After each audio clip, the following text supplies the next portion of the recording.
Hello students, आप सभी का स्वागत करता हूं अपने यूट्यूब चैनल SCS एजुकेशन में। अगर आप क्लास 10th के स्टूडेंट हैं और 2021 में बोर्ड एग्जाम देने वाले हैं तो ये चैप्टर आप लोगों के लिए बहुत ही इंपॉर्टेंट होने जा रहा है, क्योंकि ये हमारा अर्थव्यवस्था और आजीविका से रिलेटेड है। और इस चैप्टर से आपके एग्जाम में बहुत सारे ऑब्जेक्टिव क्वेश्चन पूछे जाते हैं। और इस साल जो है, अगर आपसे 75% सिलेबस रहा तो आपको ये चैप्टर भी टच करेगा ही। तो हम लोग इसी चैप्टर को टच करते हुए आगे बढ़ते हैं और हम लोग आज इस चैप्टर के पूरे थ्योरी के बारे में जानेंगे। मतलब ये हमारा पार्ट 1 में ही हम लोग इस चैप्टर के पूरे थ्योरी के बारे में पढ़ लेंगे। और आज के इस वीडियो से आपको आपके चैप्टर के सारे ऑब्जेक्टिव क्वेश्चन का सॉल्यूशन मिल जाएगा। तो मैं आपको बताना चाहता हूं, अगर आप क्लास 10th के एग्जाम के 2021 की तैयारी कर रहे हैं और चैनल पर पहली बार आए हैं तो चैनल को सब्सक्राइब कर दें, क्योंकि हमारे चैनल पर आपको क्लास 10 से रिलेटेड हर जानकारी मिलेगी। और साथ में अगर कोई भी सहायता आपको चाहिए या कोई भी मदद चाहिए तो आप हमारे मोबाइल नंबर 9572222339 पर मैसेज कर सकते हैं। तो चलिए हम लोग अपनी इस क्लास को स्टार्ट करते हैं। तो सबसे पहले हम लोग समझते हैं आजीविका क्या होती है। सबसे पहले हम लोग क्या समझते हैं, औद्योगिकरण क्या है। चैप्टर ही है हमारा औद्योगिकरण। तो अर्थव्यवस्था और आजीविका। तो अर्थव्यवस्था और आजीविका का जो एक मेन पर्पस था वो था हमारा एक औद्योगिकरण। मतलब कि आप लोग इसे सिंपल भाषा में समझे, अगर आप लोग जनरल भाषा में समझेंगे तो इसका मतलब होता है, अगर कहीं कारखाना लग जाए या कोई बड़ा बिजनेस खुल जाए या किसी जगह बिजनेस का आविष्कार करना या कोई बड़ा फैक्ट्री का आविष्कार करना, यही सब हमारा औद्योगिकरण, मतलब बिजनेस लगाना। तो औद्योगिकरण हम लोग किसको बोलते हैं, इसी को हम लोग समझते हैं। औद्योगिकरण एक प्रक्रिया है जिसमें उद्योग और धंधे की बहुलता होती है। मतलब कि औद्योगिकरण एक प्रक्रिया है जिसमें हम लोग उद्योग और धंधे की बहुलता होती है। अगर आपके बुक में अगर क्वेश्चन आपके पास बुक है तो आप लोग बुक उल्टाइएगा, वहां आपको क्वेश्चन होगा औद्योगिकरण क्या है, तो आप लोग इससे समझ सकते हैं। और अगर आपको इसका PDF चाहिए तो आप इस क्लास को पूरे अंत तक बने रहिएगा, ताकि मैं आपको बता सकूं कि इसका PDF आपको कैसे मिलेगा। तो इसके लिए आपको ये वीडियो पूरे अंत तक देखना जरूरी होगा। तो अब हमारा सेकंड है औद्योगिकीकरण के कारण शहरीकरण को बढ़ावा मिलता है। औद्योगिकरण के कारण क्या होता है कि शहरीकरण को बढ़ावा मिलता है। जैसे मैं आप अगर एग्जाम्पल लेंगे तो पटना लोग क्यों जाता है, वहाँ फैक्ट्री है। अगर आपको कहता है कि हम लुधियाना जा रहे हैं, या कहता है दिल्ली जा रहे हैं, या कहता है पंजाब जा रहे हैं, क्यों जा रहे हैं, क्योंकि वहाँ जो औद्योगिकरण, मतलब कि वहाँ बहुत सारे मात्रा में उद्योग धंधे लगे हुए हैं जहाँ से उसको अच्छे से इनकम मिल सकता है, अच्छे से पैसा आ सकता है। तो यही हमारा औद्योगिकरण का एक मेन पर्पस था। तो औद्योगिकीकरण के कारण शहरीकरण को बढ़ावा मिलता है एवं मानव समूह की सामाजिक आर्थिक स्थिति क्या होती है, बदल जाती है। इसके फलस्वरूप उद्योग धंधे व्यापार आदि में अशास्त्रित वृद्धि देखी गई है। अगर आपसे कोई क्वेश्चन पूछा औद्योगिकरण से आप क्या समझते हैं तो आप इतना लिख दीजिएगा, तो आपको 2 नंबर इसमें भी मिल जाएगा। अब हम अपने सेकंड पॉइंट की ओर बढ़ते हैं।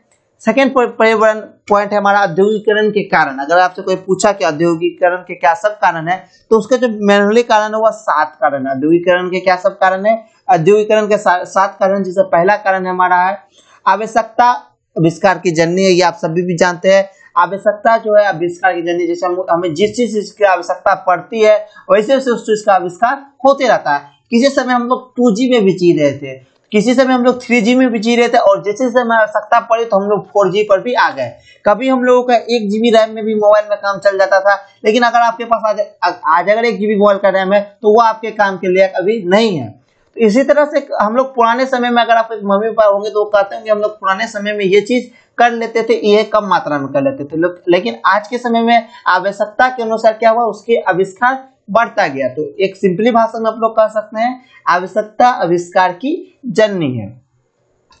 सेकंड का क्वेश्चन, सेकंड जो है इसके औद्योगिकरण के कारण है वो है नए नए मशीनों का आविष्कार होना। थर्ड जो क्वेश्चन है वो है हमारा कोयले एवं लोहे की प्रचुरता, मतलब कि अधिक मात्रा में प्रचुरता। चौथा पॉइंट है हमारा फैक्ट्री प्रणाली की शुरुआत। चौथा पॉइंट क्या है हमारा है फैक्ट्री प्रणाली की शुरुआत। 5वां पॉइंट है हमारा सस्ते श्रम की आवश्यकता। और 6ठा पॉइंट है यातायात की सुविधा। और 7वां पॉइंट हमारा विशाल एवं औपनिवेशिक स्थिति। तो ये हमारे 7 कारण हुए औद्योगिकरण के। अगर आपसे कोई पूछा कि औद्योगिकरण के कारण सब लिखे तो आप लोग ये 7 कारण को लिखेंगे, और ये क्वेश्चन बोर्ड एग्जाम में 5 नंबर में आपसे पूछा जाता है। तो तो अगर आपसे औद्योगिकरण के ये सब कारण अगर आपसे एग्जाम में दे दे कि औद्योगिकरण के कारण लिखे, तो आप लोग इस 7 पॉइंट को लिख दीजिएगा, आपको 5 में 5 नंबर मिल जाएगा। अब हम लोग अपने नेक्स्ट पॉइंट की ओर पढ़ते हैं। नेक्स्ट पॉइंट हमारा इंपॉर्टेंट पॉइंट जो आप लोगों को ध्यान में रखना है, और इससे बहुत सारे आपके ऑब्जेक्टिव क्वेश्चन भी पूछे जाते हैं। तो इंपॉर्टेंट पॉइंट्स आपके क्या सब है। पहला जो पॉइंट है वो है सन 1769 में बाल्टन निवासी रिचर्ड आर्कराइट ने सूत काटने की स्पिनिंग फ्रेम नामक एक मशीन बनाई जो जल शक्ति से चलते थे। ये इंपॉर्टेंट पॉइंट आपके जीके का भी है कि सन 1769 ईस्वी में बाल्टन, कहाँ के निवासी, बाल्टन निवासी रिचर्ड आर्कराइट ने सूत काटने की स्पिनिंग फ्रेम नामक एक मशीन बनाई जो जल शक्ति से चलती थी। सन 1770 ईस्वी में स्टेड हिल निवासी जेम्स हारग्रीव्स ने सूत काटने की एक मशीन स्पिनिंग जेनी बनाई। अगर आपसे आपके इस किताब में क्वेश्चन है और यही सब ऑब्जेक्टिव क्वेश्चन पूछता है, पहला ऑब्जेक्टिव पूछेगा सबसे पहले कौन सी सूत काटने की मशीन बनी थी, तो आप बताइएगा स्पिनिंग फ्रेम। उसके बाद 1770 में स्टेड हिल निवासी, ये तो 69 में बना था स्पिनिंग फ्रेम, ये बनाए थे बाल्टन निवासी। लेकिन 1770 ईस्वी में स्टेड हिल निवासी जेम्स हारग्रीव्स ने सूत काटने की एक मशीन स्पिनिंग जेनी बनाई। तो जो जहां के थे उसके अनुसार उसका नाम रख दिया गया। तो स्पिनिंग जेनी मैंने इसलिए रेड यहाँ आप लोगों को दिया है क्योंकि ये आपके बुक में ऑब्जेक्टिव क्वेश्चन है कि स्पिनिंग जेनी का आविष्कार, मशीन का आविष्कार कब हुआ था और इसका उपयोग किस लिए होता है। तो स्पिनिंग जेनी का जो मशीन है ये 1770 ईस्वी में स्टेड हिल निवासी जेम्स हारग्रीव्स ने सूत काटने के लिए बनाया था। सेकेंड पॉइंट, थर्ड पॉइंट हो गया हमारा सन 1773 में लंकाशायर के जॉन के ने फ्लाइंग शटल का आविष्कार किया था। 1773 में लंकाशायर के जॉन के ने फ्लाइंग शटल का एक आविष्कार किया था। और सन 1815 में हार्मफोर्ड ने कारखानों में काम करने के लिए एक सेफ्टी लैंप का आविष्कार किया। सन 1815 में कब, सन 1815 ईस्वी में हार्मफोर्ड ने खानों में काम करने के लिए एक सेफ्टी लैंप का आविष्कार किया। तो ये सभी थे हमारे इंपॉर्टेंट पॉइंट जो आपके ऑब्जेक्टिव क्वेश्चन जो सॉल्व करते थे। और आज का ये सेशन आपके लिए स्पेशली ऑब्जेक्टिव क्वेश्चन का सॉल्व के लिए सॉल्यूशन लेके आया है, और कुछ आपके सब्जेक्टिव क्वेश्चन भी आज के इस वीडियो से आपके बनेंगे। मतलब कि इससे आपका सब्जेक्टिव और ऑब्जेक्टिव दोनों का काम आपका हो जाएगा। तो भारत में फैक्ट्रियों की स्थापना किस तरह से हुई थी, उसकी क्या क्या स्थापना हुई थी, इसको हम लोग अब समझते हैं। तो सर्वप्रथम सूत कपड़े की मिल की नींव 1851 ईस्वी में बंबई में डाली गई थी। मतलब सर्वप्रथम सूत काटने की कपड़े की जो मिल की नींव है वो 1851 ईस्वी में बंबई में रखी गई थी।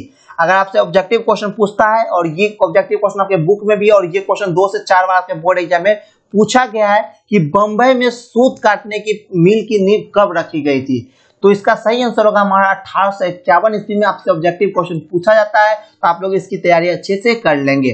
मतलब सर्वप्रथम सूती कपड़े की मिल की जो नींव है वो 1851 ईस्वी में बंबई में डाली गई थी। सेकेंड पॉइंट हमारा पारसी कावस जी नानाजी दादाभाट ने सन 1854 ईस्वी में पहला कारखाना निर्मित किया, तभी से इस उद्योग का इतिहास भारत में शुरू हुआ। कौन, पारसी कावाजी नानाजी दाभाट ने, ये बहुत बड़ा नाम आपको सुनने में लग रहा होगा लेकिन आप लोग नाम याद कर लीजिएगा। पारसी कावाजी नानाजी दादाभाट ने 1854 ईस्वी में पहला कारखाना निर्मित किया, और इसके बाद ही इतिहास में भारत का उद्योग लगना शुरू हुआ। तो पहला कारखाना किसके द्वारा रखा गया था, तो कावाजी नानाजी दादाभाट के द्वारा। थर्ड पॉइंट हमारा है सन 1917 ईस्वी में कोलकाता में देश की पहली जूट मिल की एक मारवाड़ी व्यवसायी हुकुम बंद ने स्थापित की थी। और यहाँ भी आपका ऑब्जेक्टिव क्वेश्चन बन गया कि देश की पहली जूट मिल कब स्थापना की गई थी, तो सन 1917 ईस्वी में। और आप सभी ये सभी पॉइंट को अच्छे से याद रखेंगे। 1851 ईस्वी, 1917 ईस्वी, ये सभी ऑब्जेक्टिव क्वेश्चन आपके बुक में है। तो सन 1917 ईस्वी में कोलकाता में देश की पहली जूट मिल की एक मारवाड़ी व्यवसायी हुकुम बंद ने स्थापित किया था। और 1920 ईस्वी में बिरला जूट कंपनी, 1920 ईस्वी में बिरला जूट कंपनी, और 1920 ईस्वी में ग्वालियर में जियाजी राव सूती कारखाना खुला। कब, 1920 ईस्वी में बिरला जूट कंपनी, और 1920 ईस्वी में ग्वालियर में जियाजी राव सूती कारखाना खुला। तो आप लोग याद रखिएगा, बिरला जूट कंपनी 1920 ईस्वी में खुला था, और उसी समय 1920 ईस्वी में ही ग्वालियर में जियाजी राव सूती कारखाना खुला। तो ये है हमारा भारत में फैक्ट्रियों की स्थापना। अब हम नेक्स्ट पॉइंट की ओर बढ़ते हैं और ये सभी पॉइंट आपके ऑब्जेक्टिव क्वेश्चन को सॉल्व करेंगे, ये मैं बार बार रिपीट कर रहा हूं आप लोगों के सामने। अब नेक्स्ट समझते हैं, इसी में नेक्स्ट पॉइंट है, और सन 1907 ईस्वी में जमशेदजी टाटा ने बिहार, वर्तमान में ये झारखंड आता है, उस समय ये झारखंड बिहार में ही पड़ता था। तो सन 1907 ईस्वी में जमशेदजी टाटा ने बिहार मतलब वर्तमान में झारखंड के सकाची नामक स्थान पर Tata iron and steel company TISCO की स्थापना की गई थी। कब? 1907 ईस्वी में जमशेदजी टाटा ने बिहार, जो वर्तमान में जो झारखंड है, इसमें सकाची नामक एक सकाची, जिसको भी जमशेदपुर आप लोग बोलते हैं, सकाची नामक स्थान पर Tata iron and steel company TISCO की स्थापना की गई थी। और ये पहले भारतीय थे जिन्होंने उद्योग की स्थापना की। कौन? जमशेदजी। और 1910 ईस्वी में उन्होंने Tata hydro electric power station की स्थापना की। और इन्होंने 1910 ईस्वी में जमशेदजी टाटा ने 1910 ईस्वी में Tata hydro electric power station की स्थापना की। उसका नेक्स्ट पॉइंट हमारा है, भारत में कोयला उद्योग का प्रारंभ 1814 में हुआ, जब रानीगंज पश्चिम बंगाल, जो पश्चिम बंगाल में रानीगंज पड़ता है, उसमें कोयले की खुदाई का काम प्रारंभ हुआ था। तो कोयले का जो उद्योग का प्रारंभ हुआ था, कोयले का उद्योग 1854 ईस्वी में हुआ था। टाटा जी ने Tata iron and steel company का स्थापना कब की थी? तो 1907 ईस्वी में की थी। इससे पिछले स्लाइड में भी हम लोग दो इंपॉर्टेंट पॉइंट्स को देखे थे और ये भी आप लोगों के लिए इंपॉर्टेंट पॉइंट है। अब हम लोग नेक्स्ट पॉइंट की ओर बढ़ते हैं। नेक्स्ट पॉइंट हमारा है, सन 1917 में सरकार ने औद्योगिकीकरण आयोग को नियुक्त किया। कब सरकार ने औद्योगिकीकरण आयोग को नियुक्त किया? तो 1916 ईस्वी में सरकार ने औद्योगिक आयोग को नियुक्त किया। तो ये हमारा एक और पॉइंट था जिसका आप लोग चाहे तो आप लोग इसका एक स्क्रीनशॉट ले सकते हैं। ये सभी आपके ऑब्जेक्टिव क्वेश्चन को सॉल्व करने में मदद करेंगे और आपके सब्जेक्टिव क्वेश्चन को भी मदद करेंगे। और आज के इस क्लास में हम लोग इस चैप्टर को ही एंड कर देंगे, मतलब कि आज के क्लास में हम लोग इस चैप्टर के सारे इंपॉर्टेंट पॉइंट को देख लेंगे। कुछ थोड़ा लंबा हो सकता है या 8:30 बजे तक खत्म हो जाए, इसमें कोई भी बड़ी बात नहीं। आप लोग वीडियो को अंत तक बने रहे ताकि ये सभी मैं जो मेहनत कर रहा हूँ ये मैं खुद के लिए नहीं आपके लिए मेहनत कर रहा हूँ और आप लोग को अच्छे से अच्छे नंबर बोर्ड में लाना वो हमारी जिम्मेदारी है। तो इसलिए मैं आप लोगों के लिए मेहनत कर रहा हूँ, आप लोग भी मुझे सपोर्ट करें। और वीडियो अच्छी लग रही है, क्लास अच्छी लग रही है तो क्लास को आप लोग लाइक कर दें और चैनल पर पहली बार आए हो तो चैनल को सब्सक्राइब भी कर दीजिएगा। इसी तरह के और लेटेस्ट और सारी चीजों की पढ़ाई करने के, क्योंकि हम अपने चैनल के द्वारा आप लोगों को सारी विषय की पढ़ाई करवा रहे हैं।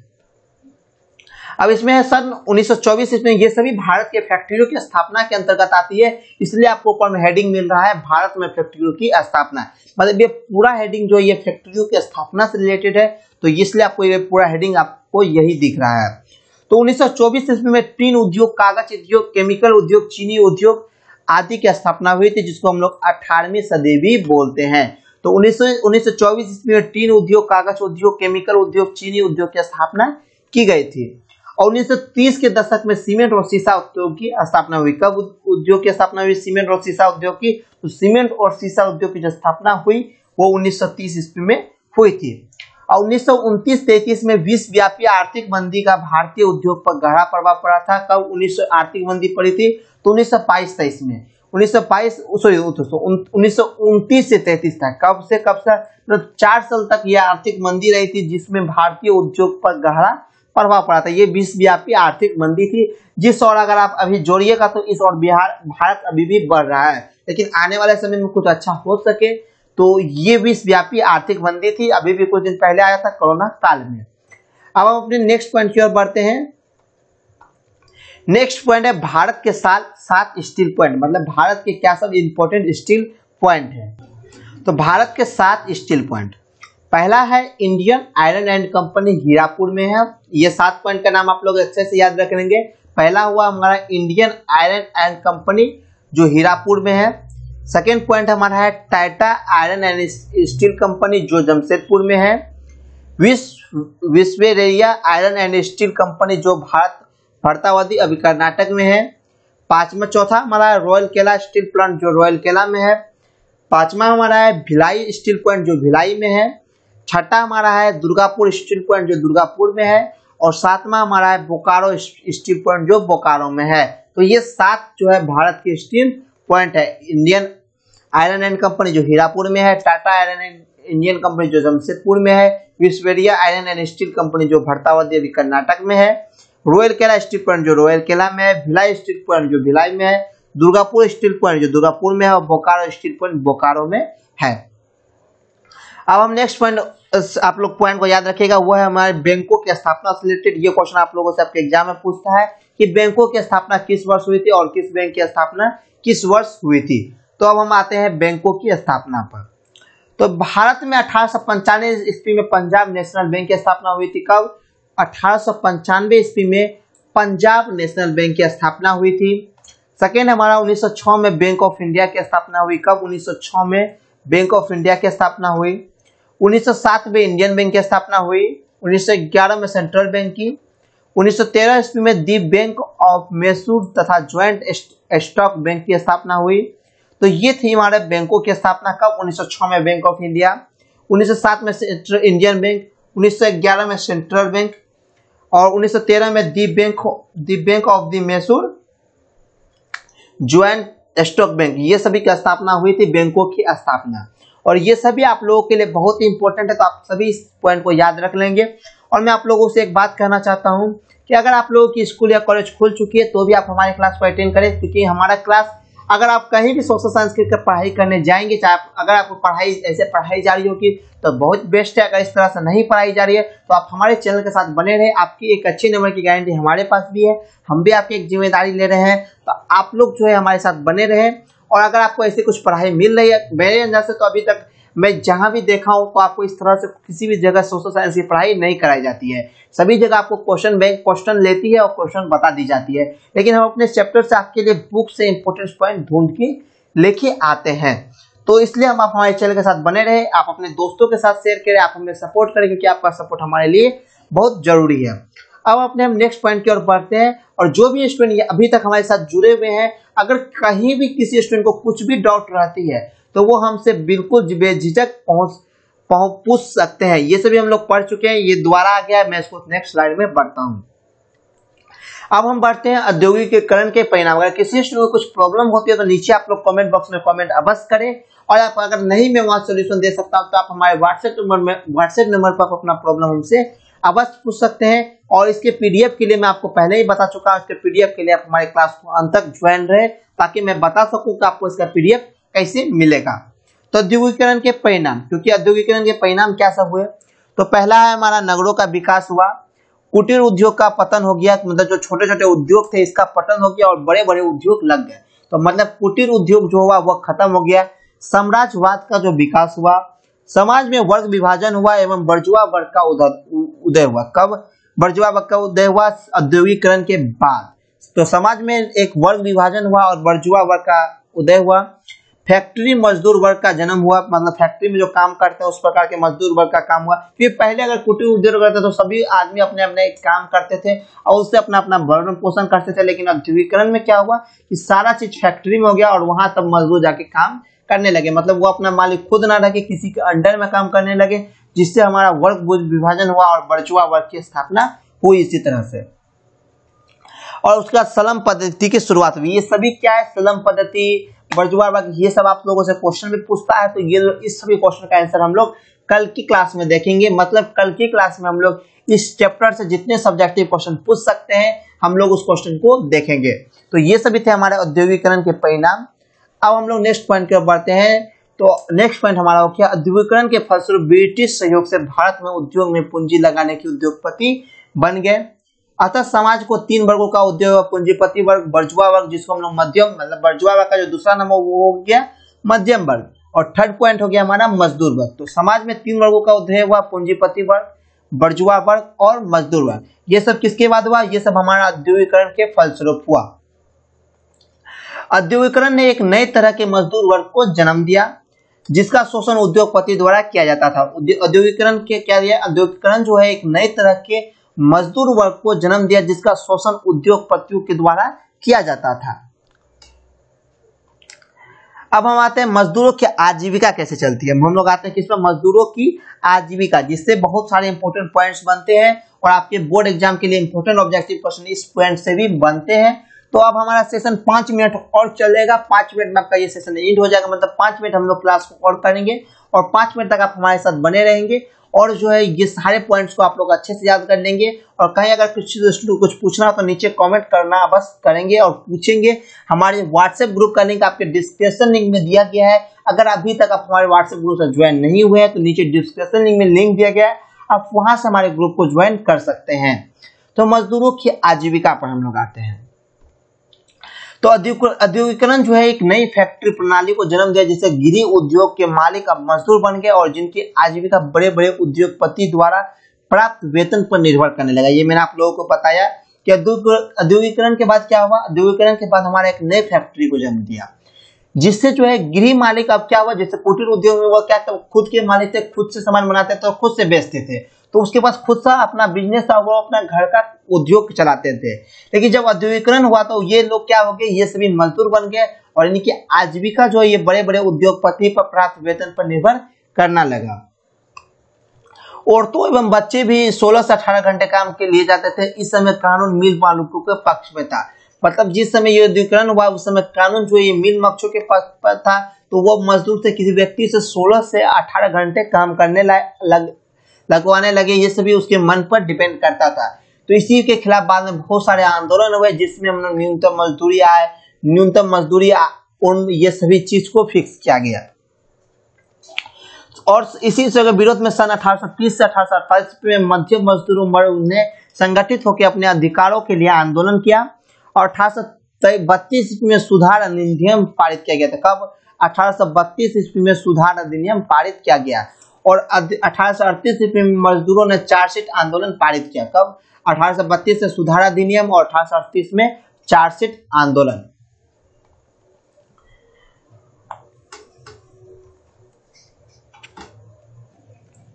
तो इसी में हमारा नेक्स्ट पॉइंट आता है मजदूरों की आजीविका पे। तो 1928 ईस्वी में इंग्लैंड के सभी स्त्री पुरुष जो वयस्क थे उसको मताधिकार प्रदान किया गया, मतलब उसको वोट डालने की शक्ति प्रदान की गई। और 1881 ईस्वी में फैक्ट्री एक्ट पारित हुआ। कब? 1881 ईस्वी में फैक्ट्री एक्ट पारित हुआ। और यहाँ आप लोग इस पॉइंट को मैंने आप लोगों से डिस्कस नहीं किया। यहाँ आपसे क्वेश्चन पूछता है कि इंग्लैंड में सभी को मत देने का अधिकार कब पारित हुआ। तो इंग्लैंड में सभी को मत डालने का अधिकार जो है 1928 में पारित हुआ। जो भी स्त्री पुरुष वयस्क थे वो वोट डाल सकते थे। और 1881 में पहला फैक्ट्री एक्ट पारित हुआ जिसमें 7 वर्ष से कम आयु के बच्चे को कारखाने में कार्य करने का प्रतिबंध लगाया गया। मतलब कब? 1881 में पहला फैक्ट्री एक्ट पारित हुआ जो 7 वर्ष से कम उनके बच्चों को कार्य करने के लिए प्रतिबंधित किया जाता है। ये मैं आप लोगों से एक बात करना चाहता हूँ, ये आपके बुक में कुछ गलत दिया है और इसमें जो आप लोग बताएंगे बिल्कुल सही है। अब 1881 में फैक्ट्री एक्ट पारित हुआ था जिसमें जो आप लोगों को वोट डालने का अधिकार सभी को दिया गया था।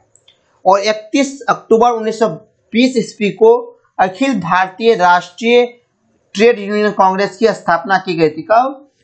31 अक्टूबर 1920 ईस्वी को अखिल भारतीय ट्रेड यूनियन कांग्रेस की स्थापना की गई थी। यहाँ आपसे क्वेश्चन पूछता है कि अखिल भारतीय ट्रेड यूनियन कांग्रेस की स्थापना कब की गई थी। तो अखिल भारतीय ट्रेड यूनियन कांग्रेस की जो स्थापना है वो 31 अक्टूबर 1920 ईस्वी को की गई थी।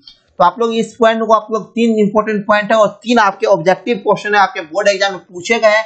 अगर मेरे बातों पर आपको विश्वास नहीं होता है तो आप पिछले साल के क्वेश्चन को उल्टाएं और वहां देखिए आपको ये सारे के सारे क्वेश्चन मिलेंगे।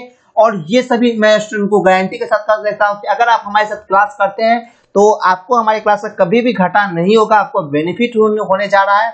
और जब हम लोग आपको क्रैश कोर्स में आपको ये सभी चीज पढ़ाएंगे तो आप लोग उसमें विश्वास कर सकते हैं। तो 31 अक्टूबर 1920 ईस्वी को अखिल भारतीय ट्रेड यूनियन कांग्रेस की स्थापना की गई थी। अगर आपको ऐसा लगता है कि अगर हमारे क्लास आप लोगों के लिए बेनिफिट है तो आप नीचे कमेंट करके बताएं कि सही में आपको हमारा क्लास बेनिफिट लग रहा है और आप हमें ज्यादा से ज्यादा सपोर्ट करें, ज्यादा से ज्यादा हमारे चैनल को सब्सक्राइब करवाएं और आप लोग इस चीज में हमारी मदद करें। उसी ईस्वी में सन 1920 ईस्वी में अंतर्राष्ट्रीय श्रमिक संघ ILO की गठन से श्रमिकों की समस्या को अंतर्राष्ट्रीय भूमिका मिल गई। मतलब अंतर्राष्ट्रीय श्रमिक संघ की स्थापना कब हुई? तो इसी साल अखिल भारतीय ट्रेड यूनियन जिस साल हुई थी उसी साल 1920 ईस्वी में अंतर्राष्ट्रीय श्रमिक संघ की भी स्थापना की गई थी।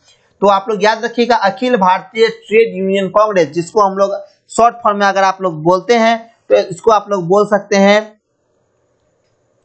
AITUC, मतलब Akhil Bharatiya Indian trade union और कांग्रेस। तो AITUC की जो स्थापना है ये 1920 ईस्वी में 30 अक्टूबर 1920 ईस्वी में की गई थी। अब अपने हम नेक्स्ट पॉइंट की ओर बढ़ते हैं।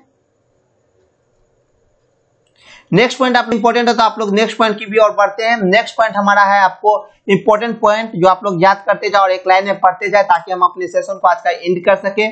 तो पहला जो इंपॉर्टेंट है वो है हमारा मजदूर अधिनियम 1926 ईस्वी में पारित हुआ था। और मैं आप लोगों को बताना चाहता हूं कि अगर हम लोग क्रैश कोर्स के दौरान किसी भी चैप्टर को स्टार्ट करते हैं तो वो हमारा इसी तरह से खत्म होगा, मतलब कि हम लोग एक दिन में एक चैप्टर को कवर करेंगे और इसी तरह से हम लोग क्रैश कोर्स की क्लास को अटेंड करेंगे और क्रैश कोर्स की क्लास को बढ़ाएंगे। तो 1926 ईस्वी में हमारा मजदूर संघ अधिनियम ट्रेड यूनियन एक्ट पारित किया गया था। मतलब कि मजदूर संघ अधिनियम कब पारित किया गया था? तो ट्रेड यूनियन एक्ट जो है ये 1926 ईस्वी में पारित किया गया था।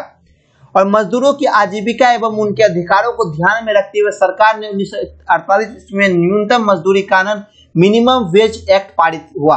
कब? 1948 ईस्वी में न्यूनतम मजदूरी कानून पारित हुआ था। कब? 1948 ईस्वी में न्यूनतम मजदूरी कानून मिनिमम वेज एक्ट पारित किया गया था। और 1962 ईस्वी में केंद्र सरकार ने राष्ट्रीय श्रम आयोग की स्थापना की थी। राष्ट्रीय श्रम आयोग की स्थापना कब हुई? तो राष्ट्रीय श्रम आयोग की स्थापना 1962 ईस्वी में की गई थी, जो सेंट्रल गवर्नमेंट के द्वारा की गई थी।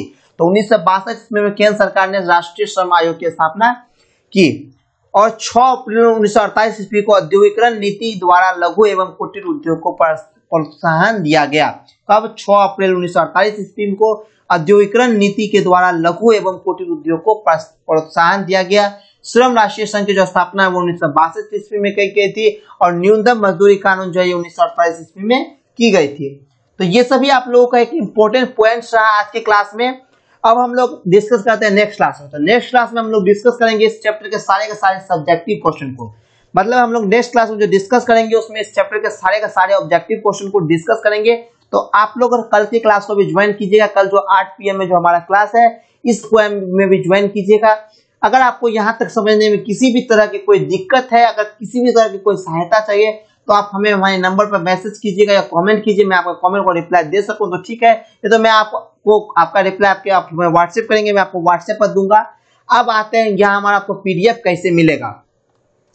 तो आप लोग इस लाइव चैट को क्रॉस करके आप लोग देखिए, आप लोग इस वीडियो की जो ये अभी वीडियो चल रहा है इसके कमेंट बॉक्स में कमेंट कीजिए और कमेंट बॉक्स में आपको एक लिंक मिलेगा, अटेंडेंस लिंक। क्या मिलेगा? अटेंडेंस लिंक आपको एक मिलेगा। आप लोग उस लिंक पर क्लिक करेंगे तो 8:29 अभी हमारा टाइम हो रहा है। अभी हमारा टाइम क्या हो रहा है? 8:29 PM हो रहा है। तो 8:29 PM में आप लोग हमारे क्लास को अटेंड करें। तो अभी हम लोगों का 1 मिनट और चलेगा। तो मैं आप लोगों को टाइम देता हूं कि 8:30 बजे से लेके 8:32 तक जिस भी स्टूडेंट का अगर आप वहां जो अटेंडेंस सबमिट होगा मैं उसको इसका PDF प्रोवाइड करवा दूंगा। तो आप लोग ये टाइम कम है तो आप लोग 8:30 से लेकर 8:32 तक जिस भी स्टूडेंट, मतलब कि आप लोग जैसे ही रिस्पॉन्स सेव करते हैं तो मुझे आपका टाइम पता चल जाता है कि आप लोग अपना रिस्पॉन्स किस टाइम में सेव किए थे।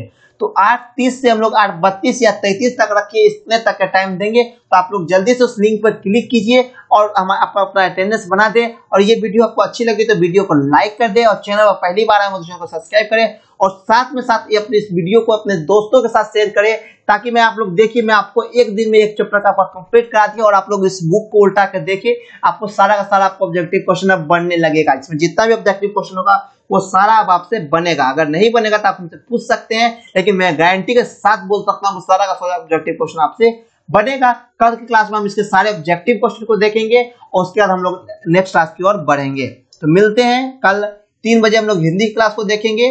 सो दोस्तों कल हम लोग 3 बजे संस्कृत की क्लास को देखेंगे, उसके बाद हम लोग अपने 8 बजे फिर इसी सब्जेक्टिव क्वेश्चन को देखेंगे। तो मिलते हैं एक नई क्लास के साथ, तब तक के लिए बाय।